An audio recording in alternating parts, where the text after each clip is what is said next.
Hello ನಮಸ್ಕಾರ.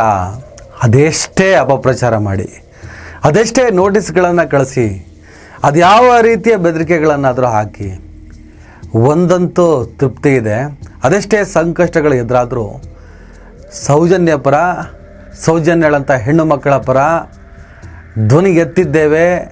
ಆ ಸತ್ಯವನ್ನು ಹೇಳುವ ಮೂಲಕವೇ ನಮ್ಮ ಅಂತ್ಯ ಆಯಿತು ಅಂತ ಹೇಳಿಬಿಟ್ಟು ಅಂತ್ಯದ ಸಂದರ್ಭದಲ್ಲೂ ಕೂಡ ನಾವು ಸಂಭ್ರಮ ಪಡ್ತೀವಿ, ಸಾರ್ಥಕವಾಗಿ ಸತ್ತೋಗ್ಬಿಡ್ತೀವಿ. ಆದರೆ ನೀವು ಅಡ್ಜಸ್ಟ್ಮೆಂಟ್ ಗಿರಾಕಿಗಳು, ದುಡ್ಡಿಗೋಸ್ಕರ ನಿಮ್ಮನ್ನು ನೀವು ಮಾರ್ಕೊಂಡವರು, ಒಬ್ಬ ಹೆಣ್ಣು ಮಗಳು, ಒಂದಿಷ್ಟು ಹೆಣ್ಣು ಮಕ್ಕಳ ಸಾವಿಗೆ ಮಿಡಿಯದವರು, ನೀವು ನಿಜಕ್ಕೂ ಹೆತ್ತ ತಾಯಿ, ಅಧಿಕೃತವಾಗಿ ಹೆತ್ತ ಮಕ್ಕಳೇ ಆಗಿರಲ್ಲ. ಆಮೇಲೆ ನೀವು ಹೆಂಡತಿ ಮಕ್ಕಳು, ಹೆಣ್ಣು ಮಕ್ಕಳ ಜೊತೆ ನೀವು ಸಂಸಾರ ಮಾಡೋದಕ್ಕೆ ಸಾಧ್ಯನೇ ಇಲ್ಲ. ನೀವೆಲ್ಲ ಹೇಡಿಗಳು ಮತ್ತು ಹೆಂಡರು ಅಂಥೇಳಿ ಡಿಕ್ಲೇರ್ ಮಾಡಬೇಕಾಗ್ತದೆ. ನಿಮಗೂ ನಮಗಿರೋ ವ್ಯತ್ಯಾಸ ಅದು. ನೀವು ಮತ್ತು ನಾವು ಏನು ಹೇಳ್ತಾ ಇದ್ದೀವಿ ಅನ್ನೋ ವಿಚಾರವನ್ನು ವಿಮರ್ಶೆ ಮಾಡಿದ್ರೆ ಸಾಕು. ನಿಮ್ಮ ಯೋಗ್ಯತೆ ಏನೋ, ನಮ್ಮ ಯೋಗ್ಯತೆ ಏನು ಅನ್ನೋದು ಅರ್ಥ ಆಗ್ತದೆ. ಸ್ನೇಹಿತರೆ, ಸ್ಥಳದ ಹೆಸರು ಮೆನ್ಷನ್ ಮಾಡೋಂಗಿಲ್ಲ ಅಂತೆ. ಆದರೆ ಸರ್ಕಾರವೇ ಅಧಿಕೃತವಾಗಿ ಧರ್ಮಸ್ಥಳ ಅನ್ನುವಂಥ ಹೆಸರನ್ನು ಮೆನ್ಷನ್ ಮಾಡಿದೆ. ಅದನ್ನು ಓದಲೇಬೇಕಾಗತ್ತೆ. ಪದೇ ಪದೇ ಪದೇ ಪದೇ ನಾವು ಹೇಳ್ತಾ ಇದ್ದೀವಿ, ನಾವು ಆ ಊರಿನಲ್ಲಿ ನಡೀತಿರುವಂಥ ಪ್ರಕರಣಗಳ ಬಗ್ಗೆ ವಿಡಿಯೋವನ್ನು ಮಾಡುತ್ತಿದ್ದೇವೆ. ಆ ಊರಿನಲ್ಲಿ ನಡೆದ ಅನ್ಯಾಯದ ಬಗ್ಗೆ ಮಾತನಾಡುತ್ತಿದ್ದೇವೆ. ನಾವು ಯಾವುದೇ ಕಾರಣಕ್ಕೂ ನೀವು ನಮಗೆ ಅಂಕುಶವನ್ನು ಹಾಕಿರೋದ್ರಿಂದ ನಿಮ್ಮ ಬಗ್ಗೆ ಮಾತಾಡ್ತಾ ಇಲ್ಲ, ನಿಮ್ಮ ವಿಚಾರಕ್ಕೆ ನಾವು ಬರ್ತಾ ಇಲ್ಲ. ಆದರೆ ಜನಕ್ಕೆ ಮಾಹಿತಿಯನ್ನು ಕೊಡ್ತಾ ಇದ್ದೀವಿ. ಅಲ್ಲಿ ಒಬ್ಬಳು ಸೌಜನ್ಯ ಮಾತ್ರ ಅಲ್ಲ, 100 ಶವಗಳಲ್ಲಿ ಹೂತು ಹೋಗಿದ್ದಾವೆ, 100 ಸತ್ಯಗಳು ಅಲ್ಲಿ ಮಣ್ಣಲ್ಲಿ ಮಣ್ಣಾಗಿ ಹೋಗಿದೆ. ಅದನ್ನು ಎತ್ತುತ್ತೇನೆ, ಅದನ್ನು ತೋರಿಸ್ತೇನೆ ಅಂತ ಒಬ್ಬ ವ್ಯಕ್ತಿ ಬಂದಿದ್ದಾನೆ. 15-20 ದಿನ ಆಯಿತು. ಆತನ ಕರ್ಕೊಂಡು ಹೋಗ್ಬಿಟ್ಟು, ನೀನು ಹೇಳ್ದಂಗೆ ನೀನು ಹೆಣ ಹೂತವನು, ಎಲ್ಲೆಲ್ಲಿ ಹೂತಿದ್ಯಾ ತೋರಿಸು, ತೆಗಿಯೋಣ. ಈ ಪ್ರೊಸೆಸ್ ಆಗಬೇಕಾಗಿತ್ತು, ಈ ಪ್ರೋಗ್ರೆಸ್ ಆಗಬೇಕಾಗಿತ್ತು.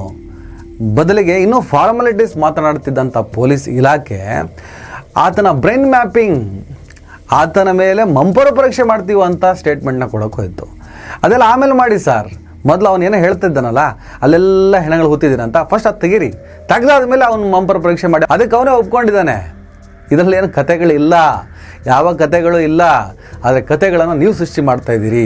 ಹೀಗಾಗಿ ರಾಜ್ಯ ಮಹಿಳಾ ಆಯೋಗ ಸೇರಿದ ಹಾಗೆ, ಹೋರಾಟಗಾರರು ಸೇರಿದ ಹಾಗೆ ಅನೇಕರು ತಮ್ಮನ್ನು ತಾವು ಮಾರಿಕೊಂಡವರನ್ನು ಹೊರತುಪಡಿಸಿ, ನೈತಿಕತೆಯನ್ನು ಮರೆತವರನ್ನು ಹೊರತುಪಡಿಸಿ ಪ್ರತಿಯೊಬ್ಬರೂ ಕೂಡ ಆ ಹೆಣ್ಣು ಮಕ್ಕಳ ಅಲ್ಲಿ ಹುದುಗಿ ಹೋದಂತಹ ಸತ್ಯಗಳು ಮತ್ತು ಶವಗಳು ಹೊರಗೆ ಬರಲೇಬೇಕು ಅಂತ ಹೇಳಿಬಿಟ್ಟು ಪ್ರಾಮಾಣಿಕವಾಗಿ ಹೋರಾಟ ಮಾಡಿದವರು ಸರ್ಕಾರವನ್ನು ಒತ್ತಾಯ ಮಾಡ್ತಿದ್ರು. SIT ರಚನೆ ಮಾಡಿ, ಸ್ಪೆಷಲ್ ಇನ್ವೆಸ್ಟಿಗೇಷನ್ ಟೀಮ್ ಅಂತ. ಈಗ ಸರ್ಕಾರ, ರಾಜ್ಯ ಮಹಿಳಾ ಆಯೋಗ ಕೂಡ ಪತ್ರವನ್ನು ಬರೆದ ಮೇಲೆ ಅನೇಕ ರೀತಿಯ ಒತ್ತಡಗಳು, ಅನೇಕ ವಕೀಲರು, ದ್ವಾರಕನಾಥ್ ಇರ್ಬೋದು, ಗೋಪಾಲ್ ಗೌಡ್ ಇರ್ಬೋದು, ಜಸ್ಟಿಸ್ ಮಾಜಿ, ಇವರೆಲ್ಲರ ಒತ್ತಡ, ಮಟ್ಟೆಣ್ಣವರು, ತಿಮ್ಮರೋಡಿ, ಇವರೆಲ್ಲರ ಹೋರಾಟದ ಪ್ರತಿಫಲವಾಗಿ SIT ರಚನೆ ಮಾಡಿದೆ. ಟೀಮ್ ಚೆನ್ನಾಗಿದೆ.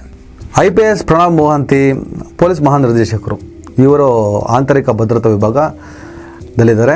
ಇವರ ನೇತೃತ್ವದಲ್ಲಿ ಅನುಚೇತ್, ವೆರಿ ಗುಡ್ ಆಫೀಸರ್ ನಾನು ನೋಡಿದ ಹಾಗೆ, ಶ್ರೀಮತಿ ಸೌಮ್ಯಲತಾ, ಜಿತೇಂದ್ರ ಕುಮಾರ್ ದಯಾ, ಒಳ್ಳೊಳ್ಳೆ ಆಫೀಸರ್ಗಳ ನೇತೃತ್ವದಲ್ಲಿ SITನ ರಚನೆ ಮಾಡಿದ್ದಾರೆ. SIT ಪ್ರಾಮಾಣಿಕವಾಗಿ ತನಿಖೆ ಮಾಡಬೇಕು. ದೊಡ್ಡ ರಿಕ್ವೆಸ್ಟ್ ಇದು.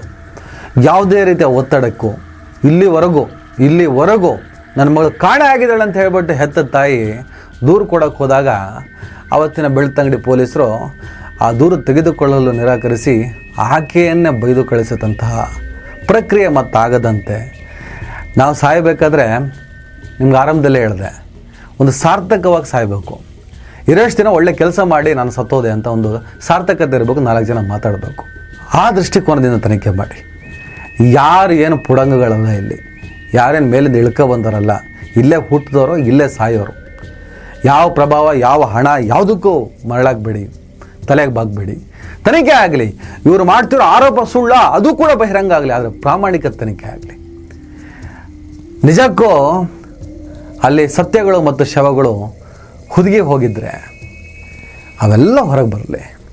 ಅದು ಹೊರಗೆ ಬಂದ ಮೇಲೆ ತನಿಖೆ ಪ್ರಖರವಾಗಿ ನಡೀಲಿ, ಮುಲಾಜಿಲ್ಲದೆ ನಡೀಲಿ. ಕಾಂಗ್ರೆಸ್ ಸರ್ಕಾರ ಮೊನ್ನೆ ದೇವನಹಳ್ಳಿ ರೈತರ ಹೋರಾಟಕ್ಕೆ ತಲೆಬಾಗಿ ಆ ಭೂ ಸ್ವಾಧೀನವನ್ನು ಕೈ ಬಿಟ್ಟಿದ್ದು ಭಾಳ ಖುಷಿ ತಂದಿತ್ತು. ಈಗ SIT ರಚನೆ ಮಾಡಿದೆ.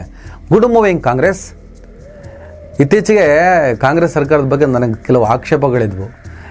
ಥೂತು ಅಂತ ಹೇಳ್ಬಿಟ್ಟು ನಾನು ಬೈಕತ್ತಿದ್ದೆ.